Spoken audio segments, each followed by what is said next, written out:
తెలిసి వచ్చినావా ఇంటర్వ్యూకు, తెలియకుండా వచ్చినావా, లేకపోతే అనుకోకుండా వచ్చినావా? ఎందుకు వచ్చినావు ఇంటర్వ్యూకి? అన్న నేను ఇంటర్వ్యూకి రావడానికి ముఖ్య కారణం ఏంటంటే సరే తెలిసి తెలియక కావాలని అయితే రాలేదు. నాకున్న బలం నా గలం, దాన్ని నేను వినిపించాలి. మా దేవరకొండ తరపున ఒక యువకుడు రావాలి. దేవరకొండ తరపునే కాదు, మొత్తం అంతా ఓవరాల్ తెలంగాణ నుంచి యువకులకి ప్రియారిటీ తక్కువ ఉంది కాబట్టి నాలాంటి వాళ్ళు ఇంకా ముందుకు వస్తే. నా వయసు 23 సంవత్సరాలు అన్న. ఎంత? 23 సంవత్సరాలు. ఎంత? 23. ఎంత? 23 అన్న. 23 ఏళ్ళు నాది. Right, okay. నేను 23 సంవత్సరాల నాలాంటి యువకుడు ఒక్కసారి ముందరికి వస్తే నన్ను చూసి ఇంకో 10 మంది ముందర రావాలని కోరుకోవడంతో, దానికోసం ఆ ఉద్దేశంతో నాకున్న పాయింట్ ఆఫ్ వ్యూ నేను ఎక్స్ప్లెయిన్ చేసుకోవడం కోసం ఇంటర్వ్యూకి వచ్చినాను. రైట్, చూస్తున్న మిత్రులారా, ఇతని వయస్సు 23 సంవత్సరాలు. ఇది నోట్ చేసుకోండి. రైట్, 23 సంవత్సరాలకు పెద్ద పెద్ద ఘనకార్యాలు చేసినావు. అది అనుకున్న వాళ్ళని బట్టి ఉంటుంది అన్న. అది ఘనకార్యాలు చేసినావు, అది అనుకున్న వాళ్ళని బట్టి. ఇస్లామాబాద్ అభిషేక్ నాయక్ అనేట ఆయన 23 సంవత్సరాలకు పెద్ద పెద్ద ఘనకార్యాలు చేసిండు. అంటే చేసిన ఘనకార్యాలను మీరు అనుకోవచ్చు, నేను చేసిన మంచి పనులను నేను అంటున్నా. మీరు ఘనకార్యాలు అంటున్నారు, నేనేమో మంచి పనులు చేసిన. నా కోసం నేను చేసిన దానికంటే కూడా మీరు అంటున్న ఏ అయితే ఘనకార్యాలు ఉన్నాయో దాంట్లో నేను లాభం పొందడం కంటే కూడా నా తరపున యువకులు లాభపడ్డారు, నా తరపున నా కాన్స్టిట్యున్సీ ప్రజలు లాభపడ్డారు, నా మండలం ప్రజలు లాభపడ్డారు. ఏంది నీ జీవితానికి సంబంధించినటువంటి ఏమైంది?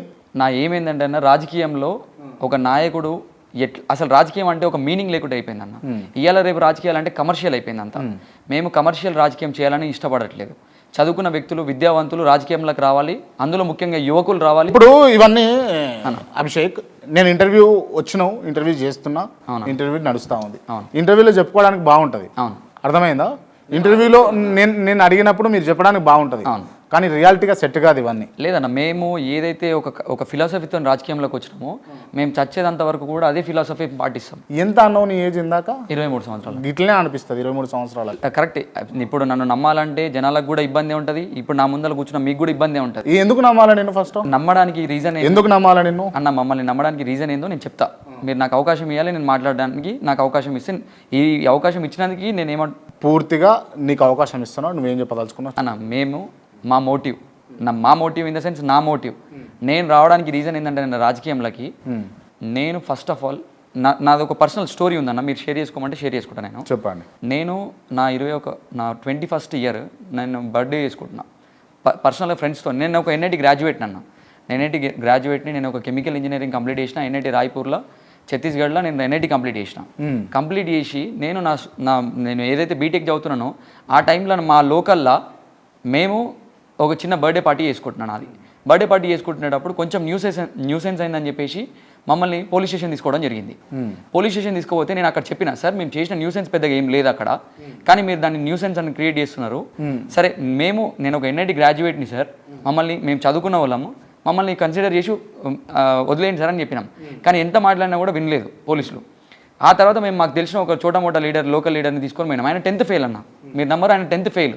తెల్ల చొక్కా వేసుకొని వచ్చి మాట్లాడి, మేము ఒక రోజు మొత్తం బతిమాలితే పంపించని పోలీసులు, ఇన్స్పెక్టర్లు ఒక రోజులో ఆయన వచ్చిన ఒక 10 నిమిషాలలో మమ్మల్ని బయట. అప్పుడు అనుకున్న పాలిటిక్స్ దిగాలి. వైట్కి ఉన్నది, ఖద్దర్కున్న పవర్ ఏందో అప్పుడు తెలిసింది.